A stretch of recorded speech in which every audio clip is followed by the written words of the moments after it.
te dar graça pela força que o Senhor tem dado para nós rompermos e vencermos os desafios. Pedimos ao Senhor que venha iluminar o nosso entendimento para que a gente possa compreender as Escrituras sagradas. Que nessa manhã seja uma manhã gloriosa, que possamos aumentar o nosso conhecimento quanto à questão da Igreja do Senhor, que tem passado, meu Deus, por um momento difícil. E eu quero pedir ao Senhor que, no nome de Jesus, traga vida à sua igreja, à sua amada noiva, da qual eu sou parte, como membro. No nome de Jesus, abençoa cada um de nós, membros do corpo de Cristo. Agradecemos por tudo que o Senhor tem feito. Fala conosco pelo ministério da sua palavra. Não, ó Deus querido, nos deixe, mas nos abrace e continue nos guiando, nos fortalecendo, nos dando força para caminhar, para poder vencer, para poder avançar, no nome de Jesus. Toma a vida da minha irmã Claudete, toma a vida do Leite nas tuas mãos, Senhor. Toma as nossas vidas, que estamos empenhados desde o início a aprender. Quantas dificuldades, ó Deus eterno, nós temos tido nessa última hora, já nos momentos finais. E eu quero pedir a tua bênção. Abençoa o povo ali da África, a igreja. Eu te agradeço pelo trabalho que foi aberto ali, pelo preparo do Senhor. Que o Senhor venha preparar o cuidado, venha abençoar gloriosamente a vida do teu servo, a tua serva, meu Deus, que tem servido ao Senhor no ministério onde ela congrega. Continua abençoando. Abençoa o teu servo que falou comigo lá da África. Eu não me lembro agora o nome dele, me dando uma satisfação da ausência dele nas aulas. O Senhor venha abençoá-lo, sua família, abraçá-lo para a glória do teu santo nome. Fica conosco em nome de Jesus. Amém. Nós vamos aqui para a página 52, uma recapitulação, visto que nós ficamos umas 2 aulas aí sem contato. Fazer uma recapitulação, vou fazer um apanhado geral, porque todo assunto específico está escrito no descritivo desse nosso trabalho aí, do material didático. Então, a origem da igreja. A igreja é originada em Cristo, originada em Deus, e segundo o que a Bíblia propõe, a igreja ela é uma instituição do Senhor desde a fundação do mundo. Embora não apareça a igreja no Antigo Testamento, mas a igreja não é um plano B de Deus, é um plano A. Sempre esteve no plano de Deus, esse momento da igreja. Porque se Cristo, que é o fundamento da pregação da igreja, é um plano A, é um plano desde a fundação do mundo, a igreja também o é. Porque a igreja não vem uma ideia pós-Cristo, não vem uma ideia, Cristo vai ver o que vai fazer. Jesus não vai ver o que vai fazer. A igreja vem com ele, vem no seio dele, ele mostra isso. Essa é a beleza da igreja, porque a igreja está implícita na natureza de Jesus. Ou seja, ele nasceu para fazer o que fez, para cumprir a missão que cumpriu, e dentro dessa missão está a igreja. Para dar continuidade, inclusive ele foi implícito em dizer que a igreja está aí para dar continuidade ao que ele começou a fazer. Quem crê em mim farão essas coisas e ainda farão maiores. Então, a igreja, ela nasce dentro de Jesus. E ela vem com ele. É um plano desde a fundação do mundo. Porque ele é um cordeiro apresentado, explicado desde a fundação do mundo. Quero voltar a essa fala, que a internet do Leite lá na África está um pouco ruim. Nós estamos tratando aqui, Leite, que a igreja não é um plano B de Jesus, mas ela é uma instituição que está dentro dele desde a fundação do mundo. Paulo revela isso em algumas palavras no seu escrito. E como ele é um plano, Jesus é um plano desde a fundação do mundo, antes que o mundo fosse fundado, a igreja já estava dentro dele lá. Embora ela não apareça no Antigo Testamento, ela vem se refletir ou vem se manifestar, palavra certa, vem se manifestar no Novo Testamento, mas ela vem com Cristo desde a fundação do mundo. Ela não é um plano de uma falha de um projeto que começou a acontecer e parou, e aí vamos tentar fazer uma... Não. A igreja não é uma tentativa de Jesus. A igreja é originada nele, ela tem origem em Jesus. A raiz é santa e os ramos também o são. Por isso ele garante o poder. Quando ele ressuscita, ele diz: todo o poder é me dado nos céus e na terra, e eu vos dou poder para pisar serpentes e escorpiões e desfazer todas as obras do mal. Então, a origem da igreja, segundo Efésios 1:4, como também nos elegeu nele antes da fundação do mundo. Efésios 1:4. Antes da fundação do mundo, nos elegeu nele para que fôssemos santos e irrepreensíveis diante dele em amor. E em 1 Pedro 1:20, aparece uma referência aqui, né, que diz: o qual, na verdade, em outro tempo foi conhecido ainda antes da fundação do mundo, mas manifestado nesses últimos tempos por amor de nós, de vós, cada um de nós. Então, é muito importante a gente compreender que esse plano, tanto da salvação como o plano da igreja, não é um plano B. Ele já nasce com Cristo desde a fundação do mundo. A fundação da igreja, Efésios 3:9, diz assim: e demonstrar a todos qual seja a dispensação do mistério, porque antigamente era um mistério e agora já não é. Mistério é o desconhecido. Então, a manifestação a dispensação do mistério, que desde os séculos esteve oculto em Deus, que tudo criou por meio de Jesus Cristo. Esse tudo criou por meio de Jesus Cristo, toda vez que os irmãos pronunciarem isso, e toda a vez que vocês lerem isso, vocês devem se remeter ao Bereshit, a primeira palavra do Gênesis. Tudo criado por meio dele. Dele, por ele, para ele são todas as coisas.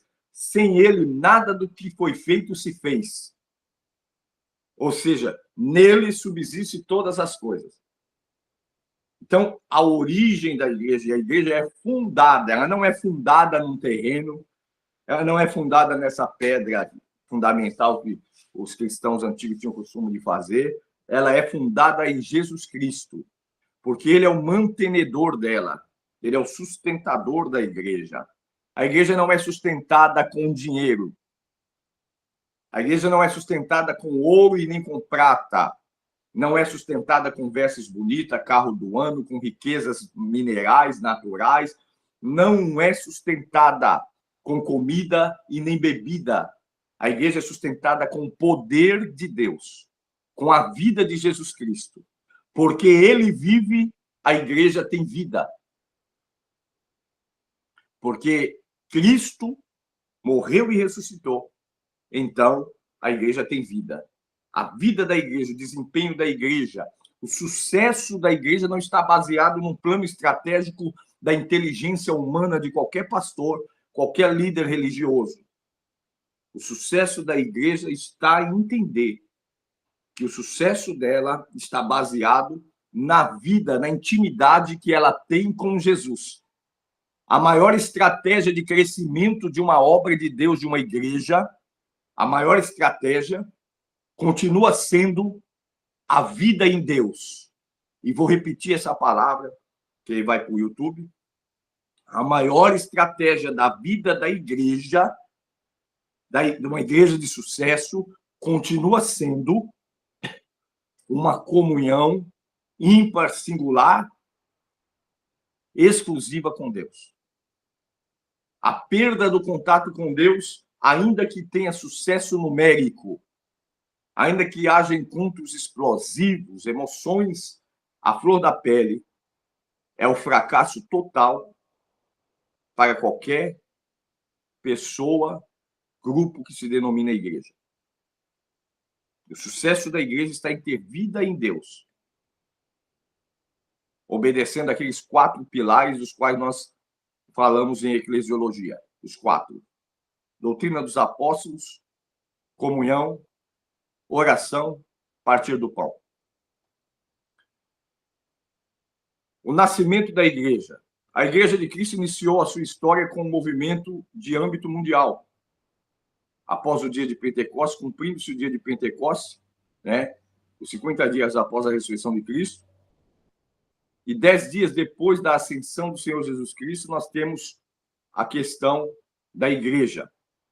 Na manhã do dia de Pentecostes, 120 seguidores, quase 120 seguidores, oravam reunidos, desceram sobre eles línguas repartidas como de fogo e falaram das maravilhas de Deus em outros idiomas que ali estavam naquela cidade.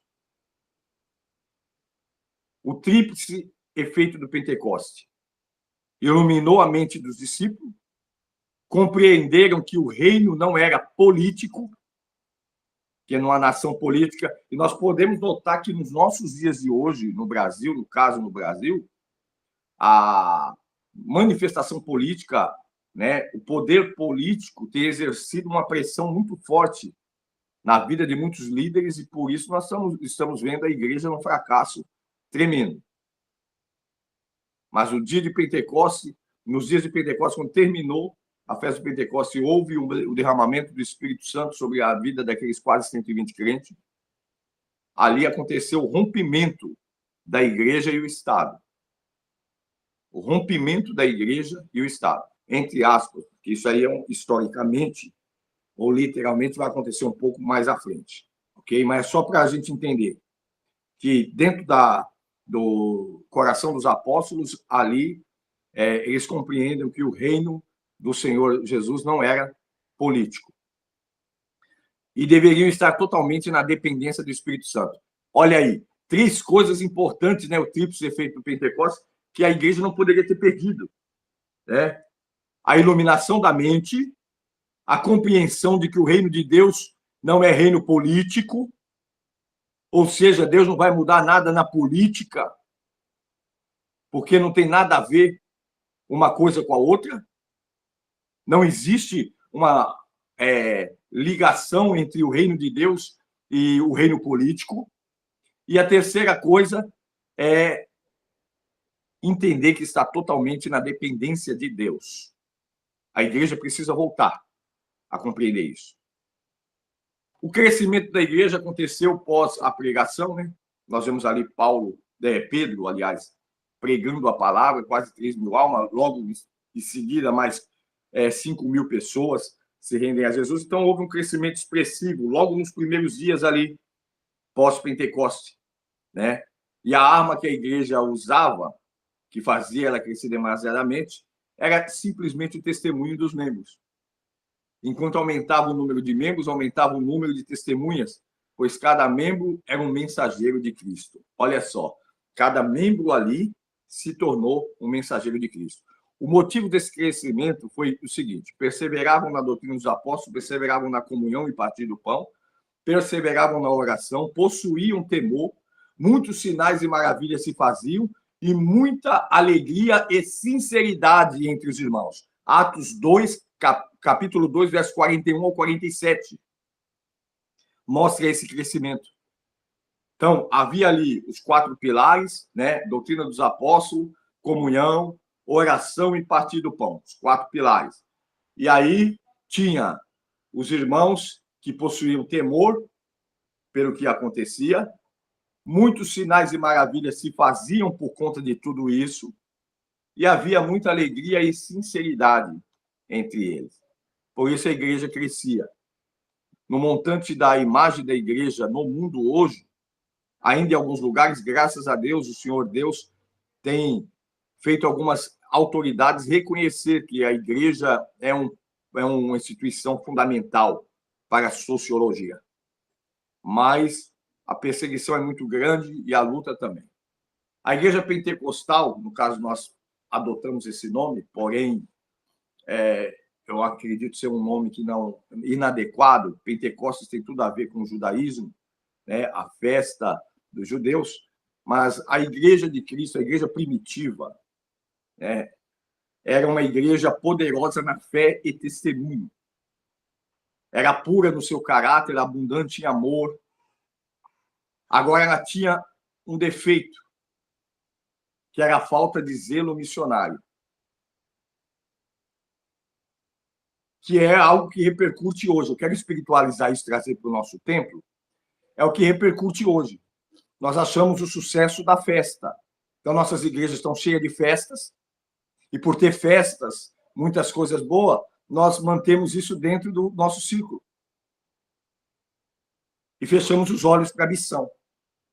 Então, para que a missão viesse a se estabelecer, essa expansão da igreja, a expansão, se deu através da perseguição. Aí, então, a perseguição vem e espalha os crentes, tirando o crente da zona de conforto espiritual. É bom ser cheio do Espírito Santo, mas cheio do Espírito Santo com propósito. E qual é o propósito? O propósito é alcançar as almas. O propósito é alcançar as vidas que precisam de Jesus e estão lá fora. Então, para isso veio a perseguição. E a perseguição iniciada com a morte de Estevão, a igreja em Jerusalém dispersou-se por toda a terra. Alguns chegaram até Damasco, outros a Antioquia. E essas perseguições, na verdade, ajudaram na expansão do reino. Marcos 16 e 15, então, começa a ser cumprido. Ide por todo o mundo e pregar o evangelho a toda criatura. No original é indo por todo o mundo, não é ide. Você sai de um ponto e se manifesta no outro. Mas é sair desse ponto aqui, manifestando até o ponto do destino. Então, indo por todo o mundo pregando o evangelho. Era essa a ordem de Jesus. Então, os cristãos começaram a fugir, mas no percurso da fuga, eles já iam fugindo e pregando o evangelho. No ano 81, Domitiniano sucedeu ao imperador Tito, que havia invadido a Jerusalém no ano 70, e com a destruição de Jerusalém, Domitiniano ordenou que todos os judeus deviam enviar a Roma as ofertas anuais. Os impostos foram colocados, né? Já tinham impostos anteriores, mas agora é colocado uma oferta anual, que era enviada pelos crentes que estavam, né, em Jerusalém. Esses, por uma vez, não obedeceram, e aí desencadeou a segunda maior perseguição. Por não... eles não quiserem ofertar, ceder a essa ordem, então houve uma outra perseguição, entendeu? Não somente aos judeus, mas também aos cristãos. E durante esses dias, milhares de cristãos foram mortos. Milhares, viu? Especialmente em Roma e em toda a Itália. Nesta época, o apóstolo João, que vivia em Éfeso, foi preso e exilado na ilha de Patmos, e foi quando ele recebeu a revelação do Apocalipse. 16 anos depois ali, nós estamos falando do ano 80, nós temos aí 16 anos de perseguição. Em 96, ele recebe a revelação do Apocalipse, já preso na ilha de Patmos. As perseguições imperiais, então, se deram sempre movidas nesse sentido. Roma não queria destruir simplesmente a fé. Embora o objetivo do demônio era usar os imperadores para tentar destruir a fé, o que eles queriam era lucrar, porque eles queriam lucro, eles queriam dinheiro, eles queriam ver as suas riquezas serem multiplicadas ao custo dos judeus e os cristãos. A morte de judeus é citada, porém, em escala numerosa, os cristãos morreram aos milhares, entendeu? Judeus foram perseguidos e mortos, porém, os cristãos eram os piores, porque os judeus ainda acabavam se dobrando. Os judeus acabavam ainda obedecendo, acatando as normas de Roma, mas os cristãos não. Normas como, por exemplo, a soberania de Deus, que afrontava a soberania de Deus, o senhorio de Deus, o padrão do culto a Deus. Então, os cristãos não se dobraram a isso e, por isso, se desencadeava de uma forma terrível e pesada essa questão. Há de se ressaltar que, durante esse período, houve épocas em que as perseguições foram amenas também. Teve alguns imperadores que pegaram mais leve nas perseguições. Já no início do segundo século, os cristãos já estavam erradicados em todas as nações, em quase todas as nações do mundo. E alguns creem que se estendia até a Espanha e Inglaterra. O número de membros da comunidade cristã subia aos milhões. A famosa carta de Plínio, aliás, governador de Bitínia, que hoje é a Turquia, ao imperador Trajano, declara que os templos dos deuses estiveram quase abandonados por causa das pessoas em massa que se convertiam ao cristianismo. Então, em se tratando de história, e essa é a nossa matéria, história da igreja, nós vemos essas coisas em questão. Os motivos das perseguições eram inúmeros. Primeiro, o paganismo, né? As práticas que aceitavam novas formas de objetos de adoração que iam surgindo. Inclusive, alguns imperadores se denominavam deuses e os cristãos jamais iam aceitar isso. A adoração aos ídolos, que estava entrelaçada com todos os aspectos da vida, e aí, então, o judeu também não se curvava, porque o Senhor Deus é um, né? As imagens eram encontradas em todos os lares, né? E até em cerimônias cívicas. E aí ficava difícil para o povo judeu e os cristãos. Então, eles se tornavam acusados por essa razão, o povo considerava os cristãos como antissocial e ateus, que não tinham deuses. A adoração ao imperador, então, como aquele que se recusava a adorar o imperador também era perseguido, e aí os cristãos começaram as suas reuniões secretas, que despertavam suspeitas. Eles não tinham no coração, os imperadores, que os cristãos estavam se reunindo para adorar e cultuar a Deus. Mas eles pensavam e temiam um motim, eles temiam uma revolta, né? Uma guerra civil. E isso também ajudou muito a promover as perseguições. O cristianismo considerava todos os homens iguais. Não havia distinção entre seus membros, nem em suas reuniões. Presta atenção nessa parte histórica da igreja que a igreja perdeu. O cristianismo considerava todas as pessoas iguais. Não havia distinção. Não tinha o melhor, o maior. Parece que o cristianismo que nós vivemos hoje é uma luta. Aí a gente vê por que parou os milagres. Por que parou aquelas maravilhas que aconteciam no nosso meio? Por causa disso. Hoje é uma disputa de poder para ver quem é o melhor, quem tem mais seguidor, quem tem mais like. É terrível. Pode notar, irmão, que os vídeos de verdade, quando há um pregador de verdade, vai lá no Facebook dele para ver quantos amigos tem, quantos likes tem. Agora vai lá nas autoajuda. Vai lá nas palavras motivacional. Você vai vencer. Não vale nada, mas Deus vai te dar a vitória. Oxe. Aí lota de like. Todo mundo, ai, Deus falou comigo. Então, é difícil. Então, nessa época, o cristianismo tinha essa questão. Quem foram os perseguidores? A começar do imperador Trajano, de 98 a 117.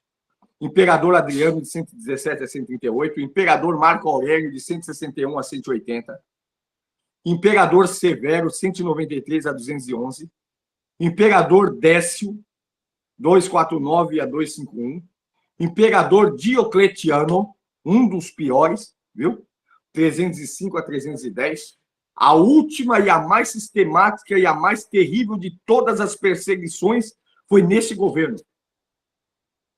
Diocletiano. Ele ordenou que todos os exemplares da palavra escrita de Deus fossem queimadas. Todos os templos construídos em território do império fossem destruídos. E todos os pertences às ordens clericais fossem presos. Ninguém seria solto sem negar o cristianismo. Olha só. Pena de morte para quem não adorasse aos deuses. Prendiam os cristãos dentro do templo e depois ateavam fogo. Muitas pessoas não sabem disso. Que nossos irmãos eram fechados dentro das igrejas, dos templos, e tocava-se fogo. Consta que o imperador erigiu um monumento com essa inscrição: em honra ao extermínio da superstição cristã. Ele pôs um monumento e colocou essa frase, que esse monumento foi erguido em honra ao extermínio da superstição cristã. Aí nós temos na história da igreja os principais mártires. Inácio, que provavelmente foi discípulo de João, bispo em Antioquia, né? Foi condenado no ano 107 por não adorar outros deuses. Policarpo, bispo em Esmirna. Policarpo, dá para falar de boca cheia, viu, irmãos? Nossa, que história maravilhosa do bispo Policarpo. Bispo de uma das igrejas da Ásia, da igreja em Esmirna. Ele foi condenado, né? Na época, na Ásia Menor, morreu no ano 155 ao ser levado perante o governador em estado para abandonar a fé e negar o nome de Jesus. Ele foi martirizado aos 86 anos. Aliás, 86 anos ele serviu a Deus, não foi aos 86 anos de idade. Ele serviu a Deus um período de 86 anos. E foi instado a abandonar a fé. Segundo algumas pessoas, chegam a uma história de que ele foi martirizado, queimado. Ele foi carbonizado. Aí nós temos Justino Mártir, que era um dos homens mais competentes de seu tempo, principal defensor da fé, também foi um grande mártir. Os efeitos produzidos por essas perseguições, eu citei aí poucos deles, mas nós vamos ver muitos outros. Nós temos os Antipater, né? Antipas, minha fiel testemunha é Antipater. E nós temos vários mártires que foram mortos naquele tempo, e cada um deles, quando morria, ao invés do povo de Deus se fragilizar, a igreja de Deus ficar triste, ou recuar, ou parar, ela crescia cada vez mais. De ver a determinação desses homens e não negarem, porque eles não negarem a Cristo efetivava a verdade do que eles pregavam. Os efeitos produzidos pelas perseguições foram grandes, certo? Produziram uma igreja pura, mais conservada, afastada de todos aqueles que não eram sinceros em sua confissão de fé. A perseguição trouxe para dentro da igreja a pureza, a determinação, a força, uma fé inabalável, um amor ao próximo e a Deus incondicional. A perseguição trouxe isso. Foi a perseguição. Não foi em tempos de bonança. Os tempos de bonança, de riqueza que a igreja tem vivido em alguns lugares no mundo, mostra o desinteresse do ser humano pelo outro, mostra o desinteresse do ser humano pela obra de Deus, pela responsabilidade com a casa de Deus. A casa de Deus, eu digo assim, com o povo de Deus. Mas a perseguição uniu o povo de Deus. A escassez. Pode notar que os lugares mais difíceis da terra, o povo é mais fervoroso, é mais amoroso, o povo é mais abençoado. A igreja multiplicava-se, apesar das perseguições, né? E por causa delas. A igreja crescia com rapidez assombrosa. Isso trouxe alguns problemas também. E ao findar-se o período da perseguição, a igreja era suficientemente numerosa para constituir a instituição mais poderosa do império. Quando acabou todas as perseguições, no caso desses 10 imperadores, nós vamos notar que a igreja era suficiente, é uma instituição muito forte. Já não tinha mais condições de barrar. Nunca houve possibilidade do inferno barrar a igreja. Nunca teve. Nunca vai ter. Nunca terão. A igreja não pode ser extinta. A igreja não será destruída. A igreja não vai parar. A igreja não vai desacelerar. A igreja jamais será fechada. A igreja nunca será apagada. Porque ela será buscada pelo Senhor dela. Ela será retirada deste mundo por Jesus Cristo. Ela será arrebatada por Jesus. Ela tem um dono e o dono dela vem buscar ela. O dono que a protege, que a cuida, que a mantém, que a sustenta. A igreja não tem como ser aniquilada. Jesus Cristo morreu por ela. E Jesus Cristo vem buscar ela. Então, a igreja multiplicou-se. Nesse sentido, com a multiplicação da igreja, então o diabo não conseguindo destruir a igreja de fora para dentro, vou repetir essa palavra, não conseguindo destruir a igreja de fora para dentro, usando elementos externos, agentes externos, usando as perseguições dos homens, usando as autoridades, os políticos, usando os soldados romanos, usando o mundo contra ela. Então, o diabo teve a brilhante ideia de introduzir dentro da igreja algumas coisas e destruir ela de dentro para fora. Aí nasceu-se as seitas e as fábulas de heresias. Então, com o desenvolvimento da doutrina teológica, desenvolviam-se também as seitas, ou como lhe chamavam, as heresias na igreja cristã. Os cristãos não só lutam contra as perseguições, mas contra as heresias e as doutrinas corrompidas. Então, foi o que aconteceu. O diabo, quando não consegue destruir de fora para dentro, então ele começa a aplicar uma situação de dentro para fora. Aí começou a aparecer os gnósticos, né, que eram homens que se julgavam sábios, acreditavam que Deus Supremo é Espírito absoluto e causa de todo bem, enquanto a matéria é completamente má, criada por um ser inferior que é Jeová. Então havia um Deus Supremo e um Deus inferior que ele chamava esse inferior de Yahvé. O propósito é, então, escapar desse corpo que aprisiona o espírito. Então, o gnosticismo fazia exatamente isso. Faz com que o gnóstico, por exemplo, o gnóstico ele vai sentar e vai procurar todas as questões e soluções nele mesmo ou para ele mesmo, ou através dele mesmo. Então, o gnosticismo foi algo que está implícito na mente, inclusive, de alguns cristãos hoje, sem eles perceberem.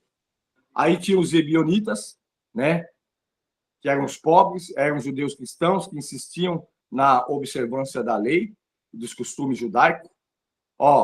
A pobreza deles os aprisionava à lei. Aí hoje eu chamo esse povo aí um povo de mente cauterizada, esses cristãos que não conseguem renovar sua mente e não conseguem ter uma visão mais aprofundada do evangelho e da doutrina cristã. Então, faz da sua pobreza uma regra, aí ele acha que só o pobre é de Deus, o rico não pode ser, e as divisões começam a acontecer por aí. Havia os maniqueus, né, que era de origem persa, foram chamados por esse nome em razão do seu fundador, né, se chamar Mani, e acreditavam que o universo se compõe do reino das trevas e da luz, e ambos lutam pelo domínio do homem. Então, há uma guerra entre trevas e luz para o domínio do homem. E havia a Igreja Imperial, desde o edito de Constantino, em 303 Anno Domini, até a queda de Roma, em 476, nós tivemos aí Diocleciano, que abdicou o trono imperial, e a religião cristã era terminantemente proibida. E aqueles que a professassem eram castigados com torturas e até morte. Logo após essa abdicação de Diocleciano, 4 aspirantes à coroa estavam em guerra. Os 2 rivais mais poderosos eram Magêncio e Constantino. Esses 2 eram rivais e muito poderosos, né? E Constantino afirmou ter visto no céu uma luz luminosa que, com os seguintes dizeres: por esse sinal vencerás. Constantino ordenou que seus soldados empregassem para a batalha o símbolo que se conhecesse como Labarum, e consistia na superposição de 2 letras gregas, X e P. Lembra que alguns uniformes da Igreja Cristã Imperial, somente no filme aparece a letra grega X e P, né? Que vinha por causa do Labarum. Em batalha travada sobre a ponte de Milvio, Constantino venceu o exército de Magêncio. Esse morreu afogado, caindo nas águas do rio. E Constantino agora alcançou o posto supremo do imperador. E quando Constantino foi favorecido, Os templos das igrejas foram restaurados novamente, abertos em toda a parte. Em muitos lugares, os templos pagãos foram dedicados ao culto cristão. Constantino começou a trabalhar nessa questão por essa experiência espiritual que ele teve, de ter visto aquela coisa iluminada e a palavra alabaram, e assim ele começou a restaurar a questão cristã. Mas por ele estar fazendo esse serviço, ele também achou que poderia se assenhorar da igreja. E aí tornou-se a igreja imperial, a igreja junto com o império. Lembra que lá atrás eu falei da separação no mundo espiritual dos discípulos, na mente dos discípulos, dos apóstolos, criou-se a questão de que o reino de Deus não é um reino político, então não tem nada a ver com a política, então a separação entre a política e o reino de Deus. E aqui a união da igreja e o Estado começa a se consolidar com Constantino. Constantino começa a fazer essa consolidação. Só vou terminar essa frase, já vou te ouvir já, Leite. E em muitos lugares ele começou a fazer isso daí, mas cresceram-se os templos pagãos, né? O domingo foi proclamado como dia de descanso e adoração, como se vê no reconhecimento do cristianismo como religião preferida, surgiram alguns bons resultados, tanto para o povo como para a igreja. Por isso nós chamamos de Igreja Católica Apostólica Romana. A união da igreja e o império. Era o Império Romano. Então, isso aí se deu à Igreja Católica Apostólica Romana, né? Visto que o imperador se apropriou disso como se fosse um gesto bom e ele foi iluminado por Deus e agora vai... Só que aí começa as introduções. As perseguições acabaram, a crucificação foi abolida, ninguém morria mais por crucificação, os templos foram restaurados e muitos construídos, o infanticídio foi reprimido, havia muito infanticídio nessa época, foi reprimido, e as lutas dos gladiadores foram proibidas. Aquela questão da arena romana, que os gladiadores lutando foram proibidas. Apesar do triunfo do cristianismo haverem proporcionado boas coisas ao povo, contudo, a sua aliança com o Estado inevitavelmente trouxe um fardo de grande tragédia. Pode falar, Leite.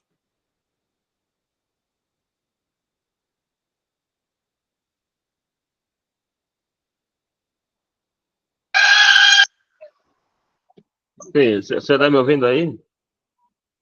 Sim, estou ouvindo. Dá para ouvir? Sim. A minha pergunta era em volta da questão em que o senhor colocou ali, aquilo que o senhor disse a respeito de Constantino. A igreja passou muito tempo de perseguição e eu queria saber mais ou menos até quando durou essa perseguição. Será que Constantino, no século IV, acabou com a perseguição toda que a igreja foi sofrendo nos últimos anos, nos últimos séculos? Ou ainda depois de Constantino houve também outra perseguição? O Constantino foi como aquelas questões de elevações e picos. Constantino foi um alívio por um determinado tempo, a perseguição dos cristãos. Mas esse alívio custou um preço. O preço é que a igreja se uniu ao Estado. E tendo a igreja se unido ao Estado, então as perseguições se aplacaram por isso, elas acabaram. Então muitas coisas foram diminuindo, mas pós o Império de Constantino, desencadeou-se várias outras perseguições, e existem até hoje. Então nunca houve um período que a igreja pôde gozar de um final perpétuo. Aqui acaba a perseguição e daqui para frente não vai ter mais. Houve, sim, no Império de Constantino, e não só nele. Vale lembrar que mesmo os imperadores lá atrás dele, antes dele, alguns deles amenizaram, não pararam totalmente, mas teve uma amenização dessas perseguições, entendeu? Constantino foi uma época que se freou, trouxe uma esperança muito grande para a igreja, mas o custo disso foi se render ao Estado, foi praticamente se prostituir. Por isso que a Bíblia chama aquela igreja da prostituição, de prostituição. A mãe da prostituição está aí. Que a igreja se prostituiu para poder, negociou para poder aplacar a perseguição. Em partes, houve uma rendição da igreja. Por mais que Constantino mostrava ter uma boa, um bom objetivo, um objetivo plausível para ajudar a igreja, porque ele venceu a guerra, era conflito de interesses. Sempre foi. Nunca vai haver entre um homem espiritual e um homem carnal uma comunhão. Não há comunhão entre luz e treva. Cristo não anda de mão dada com Belial. Tivemos algumas questões de Constantino referentes à escrita, às escrituras sagradas. Nós temos algumas coisas que vieram perdurando. Então, no caso de Constantino, foi um respiro. A igreja cristã pôde respirar. Os falsos que cederam à igreja imperial, mas havia também um povo verdadeiro. Os cristãos verdadeiros que sempre teve o remanescente em toda a história da humanidade. Esse remanescente cristão de verdade é os que viviam, que perduraram, perseveravam na doutrina e faziam a obra de Deus como deveriam realmente fazer. Por isso chegou até nós. Porque senão era para nós ser o modelo de igreja e Estado. O modelo de igreja que o Estado dita o que vai ser. Como vai ser. Porque essa é a luta do Estado. Colocar dentro da igreja os seus valores. Hoje eles querem que nós aceitamos isso, aquilo outro. Aceitamos um monte de série de coisas que vão contra os princípios da fé cristã. Aborto, famílias de iguais, e assim sucessivamente. Contra os princípios da nossa fé. E, em parte, a Constituição garante para nós que a nossa fé deve ser intocável, e, ao mesmo tempo, o Estado quer violar violentamente a nossa fé. A custo de prisões e, assim, um monte de coisas. Tem crente que não está nem sabendo aí do que está rolando, mas vamos deixar para lá. A história, como nós estamos em história, para terminar essa questão de Constantino, ele trouxe esse ar. Entendeu, Leite? Ele trouxe esse alívio por um tempo. Mas isso custou a prostituição da igreja. As igrejas eram mantidas pelo Estado. Seus ministros eram privilegiados. Não pagavam impostos, julgamentos eram especiais. Você entendeu? Uma casa de corrupção, um puxadinho ali do lado, um gabinete político com a igreja de Jesus. Então, essa união trouxe isso, certo? Que ela passou a ser mantida pelo Estado, emenda do Estado, tal, cuidado do Estado, julgamento especial, os seus líderes, era tudo comunado com o Estado. Então, isso trouxe problema sério para a igreja. Iniciou-se as perseguições aos pagãos, ocorrendo assim muitas conversões falsas. Agora o Estado queria ver a igreja lotada. E aí, pela força, olha que coisa, irmão. Pela força, eles perseguiam os pagãos, e os pagãos fingiam se converter ao cristianismo. E a igreja foi crescendo, mas que esse povo que fingia ter aceitado o cristianismo. Com a ajuda de quem? Do Estado. Justamente com a ajuda do Estado. Irmã Claudete? Não, a gente não está tendo ajuda do Estado, nada disso, mas a igreja hoje está da mesma forma do que o pastor está falando. Está tendo conversões falsas, né? Conversões, consagrações, muitas consagrações de obreiros para segurar na igreja ou por outro objetivo. E aí, um pouquinho anteriormente, o irmão estava falando assim da perseguição que fez com que o povo se chegava mais a Deus, né?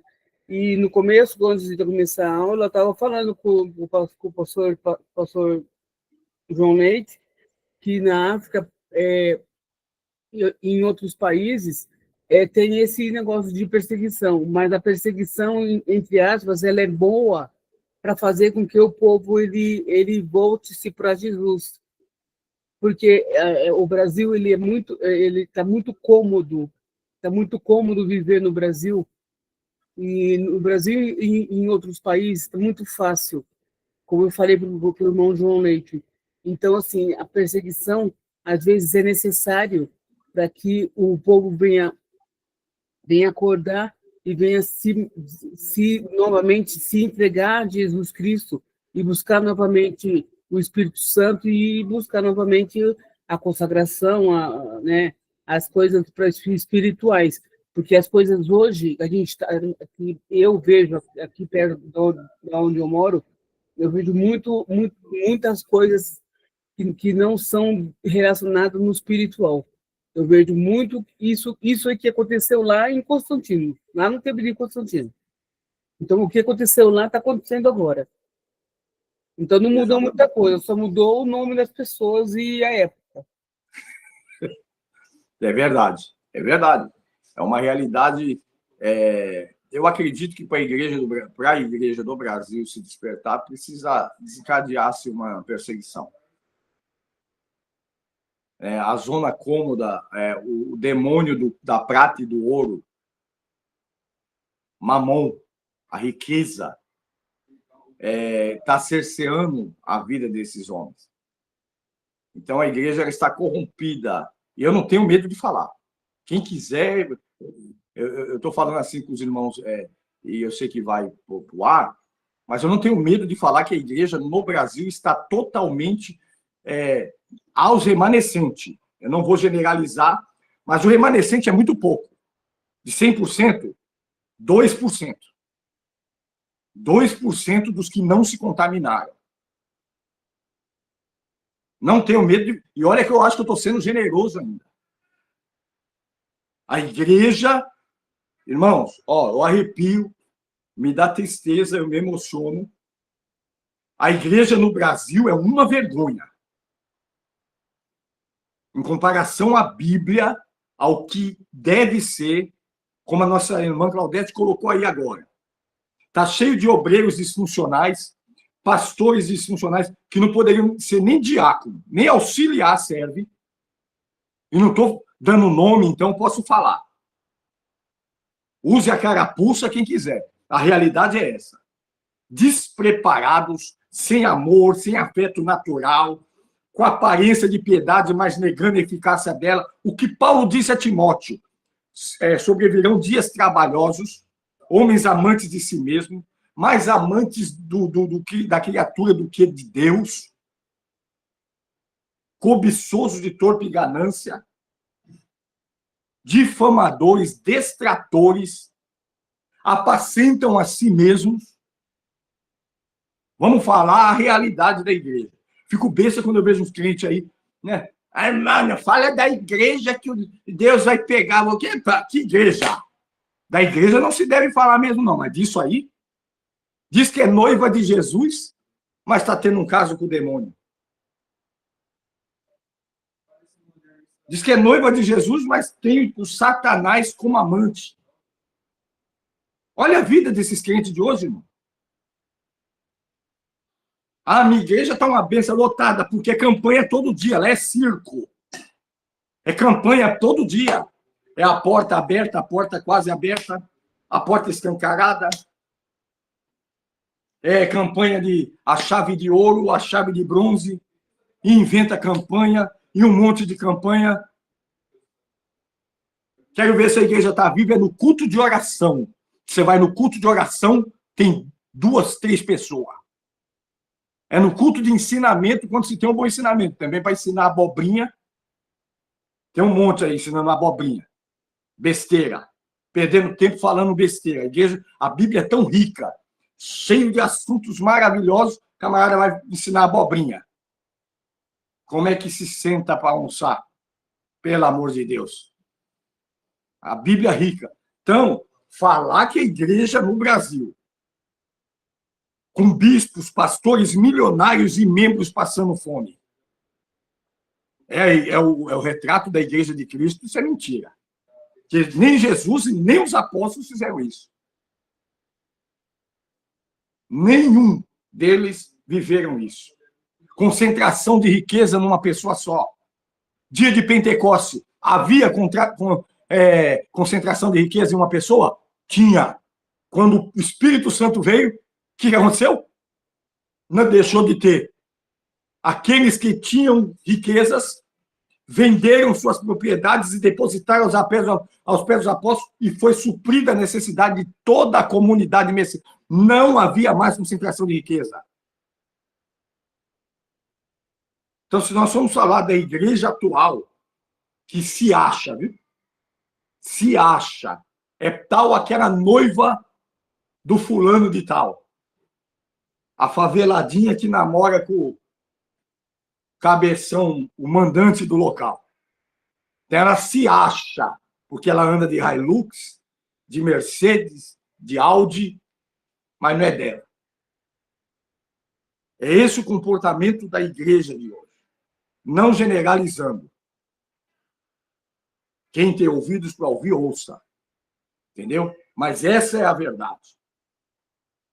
Um pastor falar para mim, um teólogo, seja ele quem for o maior teólogo do mundo do Brasil, que Deus, que essa igreja de hoje é o representativo da igreja de Cristo, é a igreja bíblica. A igreja apostata, a igreja que apostatou a fé, a igreja que perdeu o primeiro amor, a igreja que tolera Jezabel, a igreja que tem o nome de que vive, mas está morta. Ela tem os 7 aspectos das 7 igrejas. É até a igreja de Laodiceia. Rica está enriquecida e de nada tem falta. Mas a voz de Deus diz, não sabes que é um desgraçado, miserável, pobre, cego e nu. Aconselho que de mim compre ouro para que te enriqueça, colírio para que veja, e vestes para que te vista. Uma igreja nua no mundo espiritual. Tem muito carro, tem muito ouro, tem beleza, tem porcelanato, tem bancos bonitos, tem festa cheia, mas Jesus está do lado de fora batendo. Eis que estou à porta e bato. Então, essa é a mensagem para a igreja.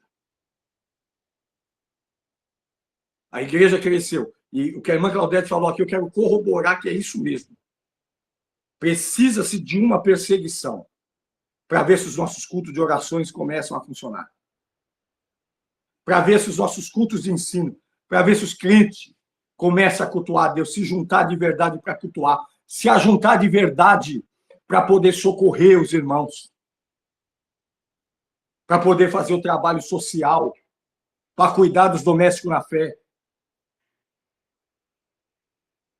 Pastores grandes aí, pregadores de renome, eu não vou nem citar o nome, que tem um monte de adorador, tem gente que não adora Jesus, mas adora esses nomes, né? Adora o nome do pastor fulano tal, pregador fulano tal. Riquíssimo, milionário, com os membros da igreja passando necessidade.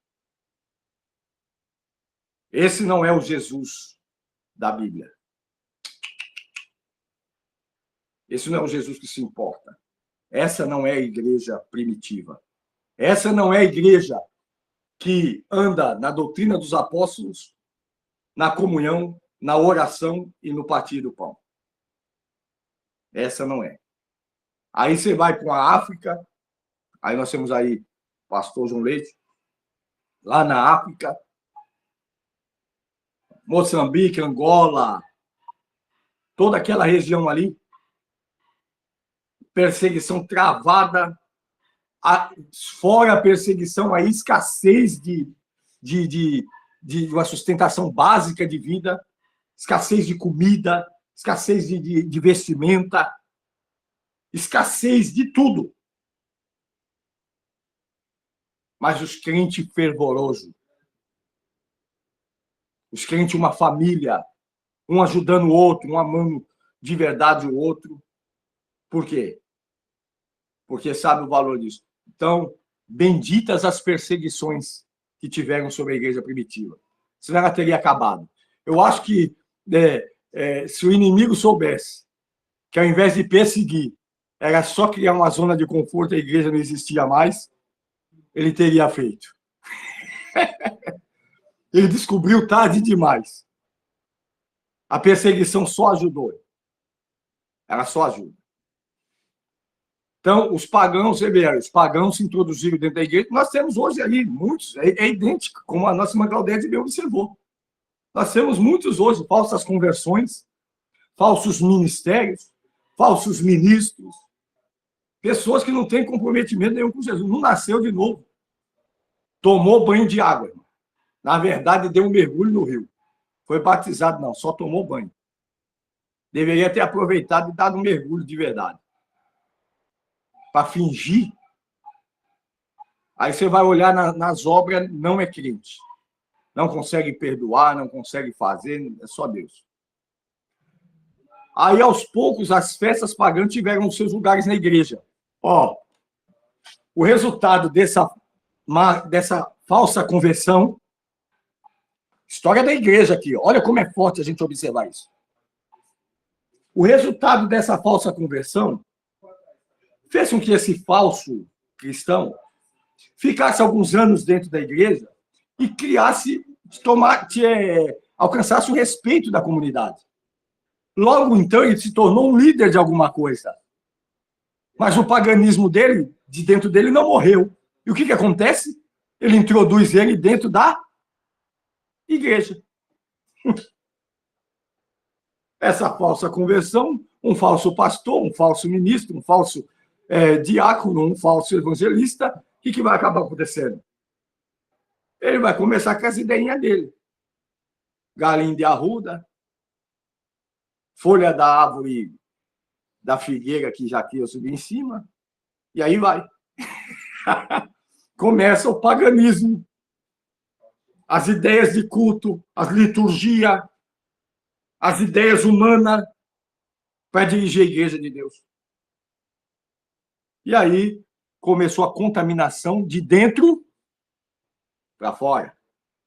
A igreja já abriu a brecha, se prostituiu, se rendeu ao Estado, acha que o Estado está ajudando as pessoas a ser crentes, que o Estado agora está forçando no chicote. Quem não for crente vai ter problema. As pessoas estão correndo para a igreja com medo de morrer. E aí a igreja começa a ser detonada de dentro para fora. No ano 363, todos os governadores professaram o cristianismo, e antes de findar o 4º século, antes de acabar, entrar para o 5º século, o cristianismo foi virtualmente estabelecido como religião do império. Como pode a igreja que matou o Cristo, o império que matou o Cristo, está aliado à igreja de Cristo? Como pode isso? Achar que alguma coisa boa vai vir dos imperadores. Pode falar, Leito. Amém, pastor. Eu estava aqui refletindo um pouco. Eu acho que essa pergunta já devia ter feito antes, mas eu só queria saber o que estava na base da perseguição. Era somente interesses políticos ou já havia uma crença diferente? E também eu gostaria de saber qual foi a crença, né, no que os romanos criam antes de oficializarem a religião como cristianismo por Constantino no século IV. Então, eles acreditavam em quê? Antes de serem cristãos, o que eles eram, do ponto de vista de fé? Bom, vamos lá.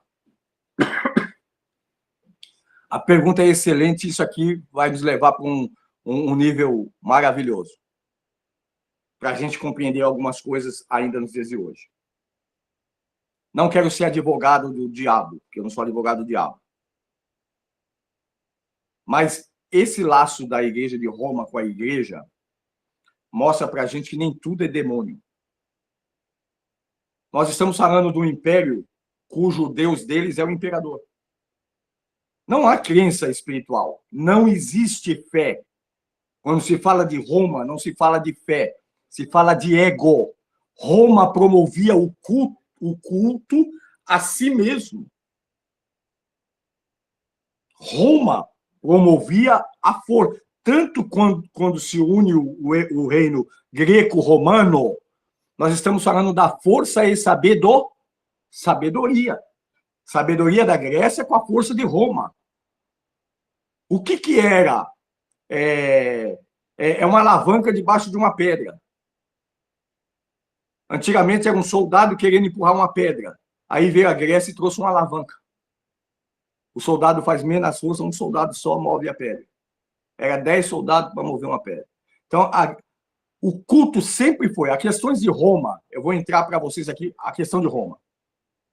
Por que a perseguição contra os cristãos, a princípio? Por não cultuarem o imperador. Esse era o ápice. Não era só o dinheiro. Porque eles poderiam entrar e tomar o dinheiro. Eles tomavam as propriedades, acabou. O problema era os cristãos não se dobrar ao imperador. Então, sempre foi o ego, o eu. Nós estamos falando de uma nação cujo o único propósito é a força. É conquistar para ser único no mundo. No mundo de então, nesse mundo aí, nós vamos ver Roma travando várias batalhas para poder ganhar espaço, ganhar território. É só isso. Então, não é uma questão espiritual, não é uma questão de fé. Roma agora está... Roma abdica a sua fé e traz o cristianismo como religião sua. É isso que nós lemos aqui agora. Mas eles vão colocar algumas coisas lá. Um deusinho, um santozinho, um imperadorzinho.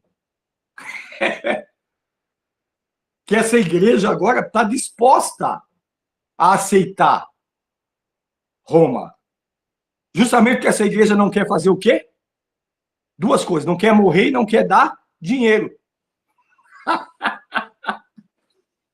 Mexeu no bolso, meus irmãos. A fé do camarada parece que some. Os cristãos de Esmirna, dirigido por Policarpo, lembra da carta de João do Apocalipse a Esmirna?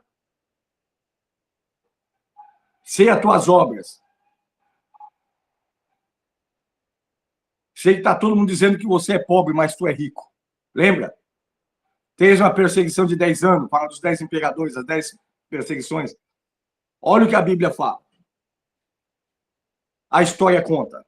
Os cristãos de Esmirna, quando aceitavam Jesus, se ele tinha uma fazenda, algum bem, o Estado tomava. Desapropriava, os cristãos perdiam dinheiro, perdiam a casa, perdiam tudo. Ficavam com a mão na frente e outra atrás para servir a Jesus. Os cristãos de hoje fazem isso? Aqui no Brasil, qual é o sucesso cristão? Não é perder, é ganhar. Eu coloquei uma frase no meu status esse dia: o verdadeiro amor não é sobre o quanto eu quero ganhar com essa relação, é o quanto eu estou disposto a perder. O amor não está baseado, o verdadeiro amor, em quanto eu estou disposto a ganhar nessa relação. Aí mostra que tem amor por mim mesmo. Amor por mim mesmo. O meu amor, porque eu quero saber quanto que eu vou ganhar nessa relação. O amor verdadeiro é o quanto eu estou disposto a perder. Nós entendemos isso com Abraão.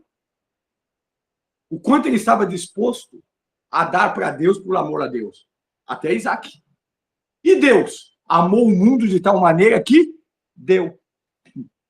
O amor não é sobre ganhar, é sobre dar. O amor não é sobre ganhar, é sobre perder. É sobre sacrificar. E Roma não tinha isso. Roma tinha interesses escusos. Fez o cristianismo a religião do imperador, fez uma perseguição aos pagãos, obrigando eles a virar cristão. Para quê? Porque lá na frente ia vir o golpe de misericórdia. Igreja cheia, mais doação. Então, Roma era dinheiro, essa relação. Respondendo a você, nem tudo é demônio. E nem tudo é espiritual. É lógico que o demônio aproveitou essa situação. É lógico que o diabo aproveitou essa maldade do coração humano. Mas o objetivo era outro. Quem está fazendo isso por nós? César. César está nos ajudando. É o que a igreja faz hoje. Proíbe a irmã Claudete de subir no púlpito e levar um copo com água para o pregador, porque ela tem que ser consagrada a bispa ou matriarca. Mas quando chega um político sujo, ladrão do INSS, do petrolão, põe em cima do púlpito.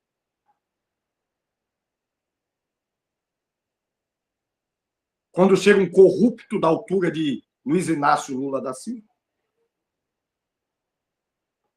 cuja toda a família está envolvida no roubo dos nossos avós e pais, do INSS, bandidos, vai para cima do púlpito.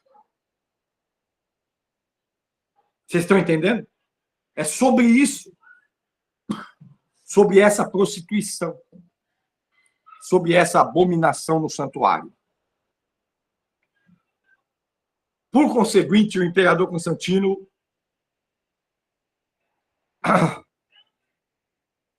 compreendeu que a cidade de Roma estava intimamente ligada à adoração pagã. Por quê? Porque os pagãos introduziram dentro do cristianismo o paganismo. E ele desejava uma capital sob auspícios da nova religião, a religião do imperador. E essa nova capital foi chamada de Constantinopla. Teve o nome dele. Ele resolve fazer, porque eles querem aparecer. Então, não é sobre o reino de Deus, não é sobre o reino de Deus nenhum. É sobre se aparecer, o se autopromover. Constantino faz isso. As fronteiras eram tão grandes que o imperador sozinho não podia defender o seu vaticínio. Ou seu vaticínio não, seu vastíssimo território. Então, houve o desenvolvimento do poder na Igreja Romana. Então, a Igreja Romana agora começa a tomar conta de tudo. Nós não estamos falando de protestantismo, não. Nós não estamos falando da Igreja de Atos 2. Nós já estamos falando de uma igreja deteriorada. A Igreja de Atos 2 aí é uma sub-igreja. Vou repetir. Essa igreja que Constantino está coordenando não é a igreja primitiva. Já é outra igreja. É alguns da igreja primitiva que se renderam ao imperialismo, ao imperador. Como nós temos hoje pastores sem vergonha. Você vê aí, rendido ao político. Rendido aos políticos. Tem um pastor aí, que eu não aguento nem ouvir a voz dele, lá do Rio de Janeiro. Tá esses dias aí, metendo pau, falando, acontecendo. Falar só o finalzinho do nome. Paula. Caba safado. Rendido à política. É isso que a gente vê, irmão. A igreja cedendo. Mesmo esquema romano. Então, Roma agora reclama para si a autoridade apostólica. A igreja de Roma era a única declarada que declarava poder de mencionar o nome de 2 apóstolos como fundador, isto é, o nome de Pedro e o nome de Paulo. Pode notar que os escritos, o sagrado da Igreja Católica se debruça a teologia paulínia, que é o nome de Pedro. Vocês entenderam isso? E eles, Roma, não é igreja, Roma, o império, decide ser a autoridade apostólica. Não é o bispo, é Roma que decide que é a autoridade apostólica. E a organização da Igreja de Roma, e bem assim os seus dirigentes, defendiam fortemente essas afirmações. Nesse ponto, há contraste notável entre Roma e Constantinopla. Roma havia feito os imperadores ao passo que os imperadores fizeram Constantinopla. Além disso, Roma apresentava um cristianismo prático. Nenhuma outra igreja a sobrepujava no cuidado para com os pobres. Ó, Roma agora fazia o social. Não somente com os seus membros, mas também entre os pagãos, comprando as pessoas. Foi assim que, em todo o Ocidente, o bispo de Roma começou a ser considerado como a autoridade principal da igreja. Aí Roma tomou para si. Pode notar que é a mentalidade das pessoas. Quem é o representante de Deus na Terra? Qual é a igreja? Aí vai. Então, essa é a história. Foi dessa forma que o Concílio de Calcedônia, na Ásia Menor, no ano 451, ocupou o primeiro lugar e Constantinopla o segundo lugar. Cristianismo vivo.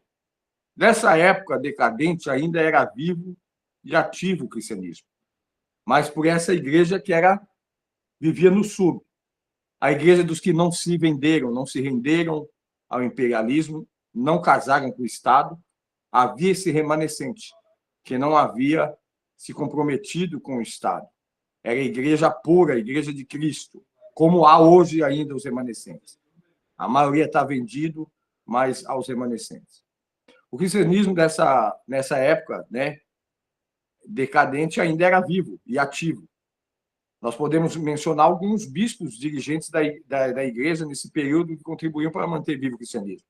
Nós tínhamos aí Atanásio, o bispo Atanásio, foi ativo defensor da fé no início do período. Já vimos como ele se levantou e se destacou, né? Ele se contrapôs ao arianismo, na época. Nós temos Ambrósio, no ano 340, foi eleito bispo enquanto era leigo e nem mesmo batizado. Converteu-se posteriormente e empreendeu o próprio imperador Teodósio. Se levantou contra o imperador. Repreendeu, por causa de um ato cruel, e mais tarde o próprio imperador o tratou com alta distinção. E ele foi autor de vários livros, Ambrósio. João Crisóstomo, olha, nome que a gente conhece, nome citado aí, né? O Boca de Ouro. Ele era conhecido como Boca de Ouro. João Crisóstomo. Em razão da sua eloquência inigualável. Foi o maior pregador desse período. Chegou a ser bispo em Constantinopla. Aí nós temos Jerônimo, também conhecido. Foi o mais erudito de todos. Estudou literatura, oratória em Roma, né? Só que esse camarada andou mexendo na Bíblia. Lá em bibliologia nós vimos isso. Jerônimo. Entendeu? Ele foi o camarada que teve a maior influência na tradução da Bíblia Sagrada, né, para o latim. Obra que ficou conhecida como Vulgata Latina, Vulgata Clementina. Entendeu? Ele teve uma influência na Vulgata. Agostinho, o nome mais ilustre desse período, que foi bispo de Hipona, na África, e você conhece aí, né?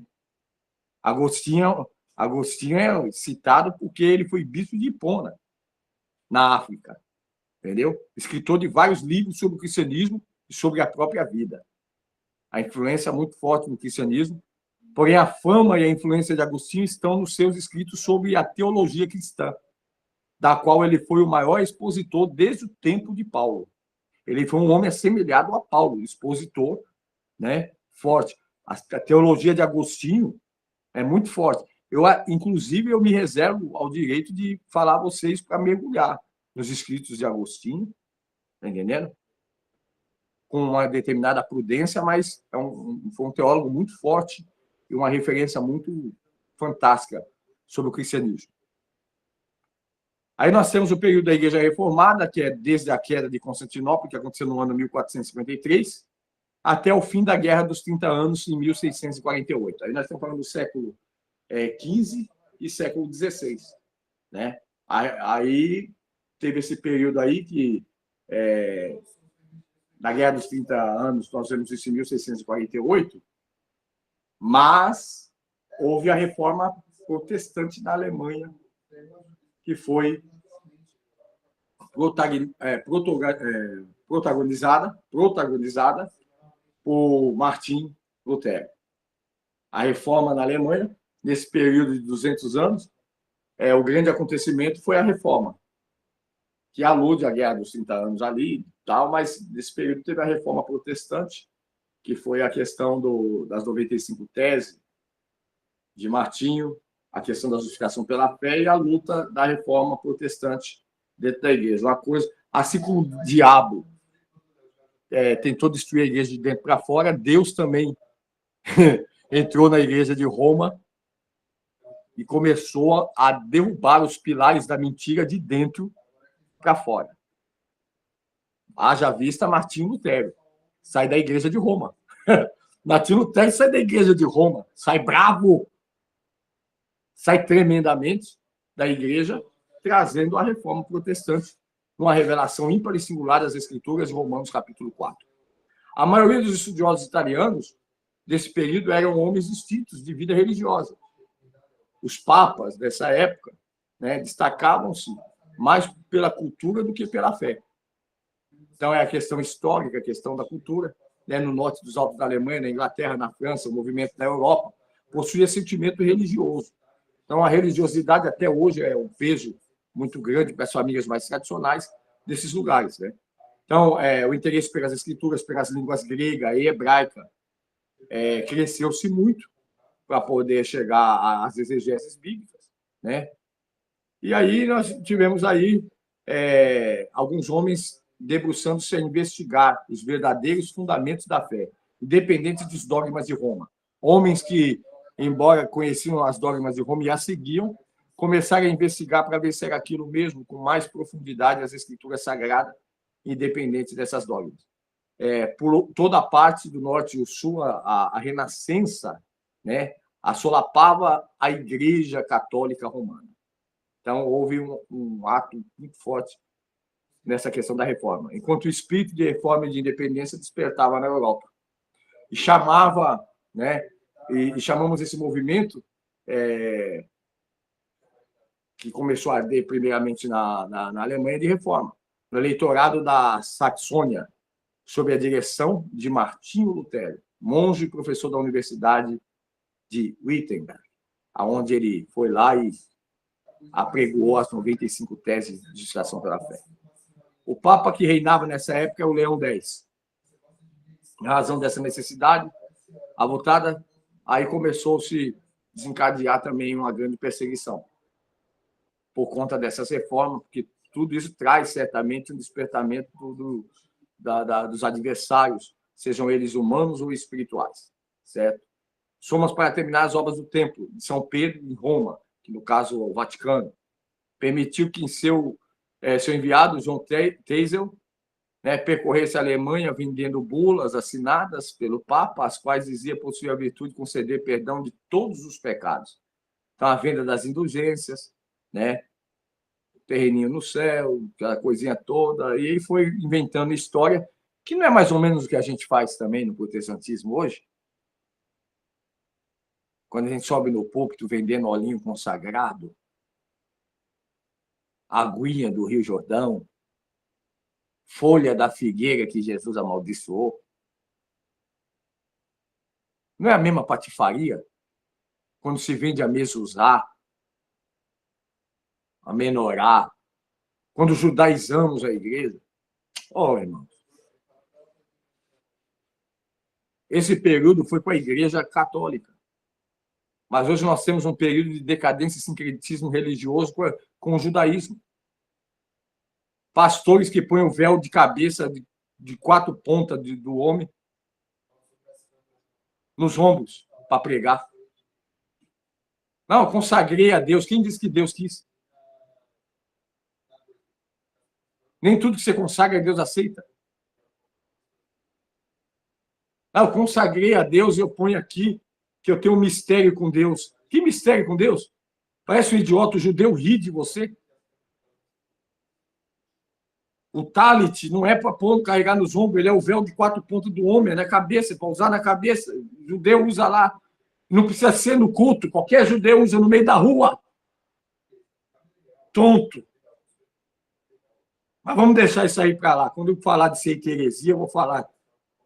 Meu irmão, vendendo Acha que as pessoas vão te respeitar porque pastor colocando kipar na cabeça. Com kipar. Eu tenho kipar aqui. Cadê o meu kipar? Tá ali. Eu tenho kipar aqui. Vai para me ensinar. Para que eu vou usar kipar? Não sou judeu. Cada coisa na sua coisa, meu irmão. Por isso que a igreja vai perdendo, porque ela quer se fantasiar. É um carnaval. O evangelho é puro e simples. Simples e poderoso. Prega o evangelho. A palavra de Deus tem poder. Quando você está em Deus e fala a palavra de Deus, os demônios estremecem. Aonde houver um demônio, ele se manifesta. Onde houver uma doença, ela desaparece. Onde precisar de um milagre, ele acontece. A palavra de Deus ainda tem poder. Não precisa inventar nada, não precisa se fantasiar de nada. Só precisa ter intimidade com Deus, precisa ter vida com Deus, precisa ter obediência a Deus. Mas nada. Não precisa se trancar 40 dias no mato com os gafanhotos. Só precisa ter vida em Deus. Aqueles que creem em mim farão essas obras e as farão maiores, disse Jesus. Em meu nome falarão novas línguas, expulsarão os demônios, colocarão a mão sobre os enfermos e os curarão.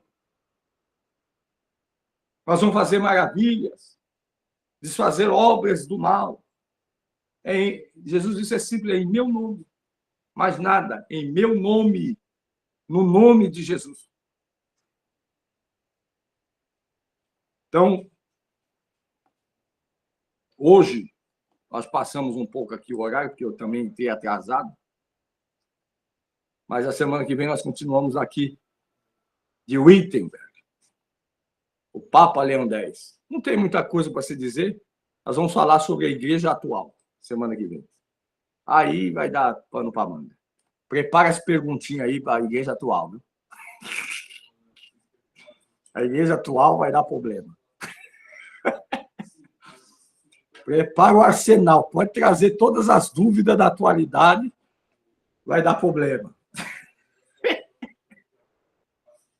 Só Jesus. A igreja atual está espalhada. Irmão. Tem uns irmãos ali, tem outros ali. Tem 3 ali, tem 4 ali, tem meia dúzia lá. Tem uns irmãos, tem os nossos irmãos na África. A igreja atual está espalhada. Mas naquele dia a trombeta vai tocar. Nós vamos nos juntar como um só corpo e subiremos à altura para a glória de Deus. Um beijo no vosso coração, um ótimo sábado, orem por mim. Irmãos, eu preciso de um milagre urgente aí, para mim sair daqui, entrar na outra casa e está vindo uma coisa nova, não vou dizer agora o que é, mas está acontecendo algo grandioso. Então, orem por mim, orem por nós, orem para Deus abrir as portas do céu aí, que esse final de semana é um final de semana de respostas. Preciso de um socorro urgente de Deus mesmo, urgente. Nunca precisei. Eu cheguei até a ligar para algumas pessoas, eu não tenho coragem, mas eu liguei. As pessoas se deram de desentendido e tal, mas Deus sabe. Orem por mim, orem. Preciso desenrolar uns negócios ainda esse final de semana. Hoje eu vou descer lá, daqui a pouco, lá na casa. E vamos ver. O dono está vindo aí. Está vindo de São Paulo. Ele mora em São Paulo, mas tem essa aqui. Ele tem um monte de propriedade aqui. É um novo tempo. E eu vou poder ajudar. Ora aí, viu, Leite? Amém, amém, amém. Ore pelas pimenta. Virei plantador de pimenta. Tem um menino comprando pimenta minha em São Paulo, vai comprar uns lotes. E, se Deus quiser, eu vou conseguir.